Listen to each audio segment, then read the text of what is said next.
If you live in California and need a real ID, the process is simple when you follow the right steps. Start by using the DMV's interactive checklist.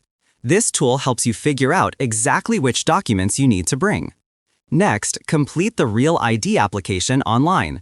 During the process, you'll be asked to upload proof of your identity, like a valid passport or birth certificate, and proof of your California residency, such as a utility bill or bank statement. Uploading the documents ahead of time will save you time when you go to the DMV. Be sure to bring the original versions of these documents to your appointment. When you finish the application, you'll receive a confirmation code. Write it down or save it because you'll need it at the DMV. Now you're ready to visit a DMV office. Take your original documents and your confirmation code with you. It's a good idea to check wait times before you go. If you need to take a written test, remember that testing is not available after 4:30 p.m. If you already have a real ID, you don't need to go through this process again. You can simply renew it online.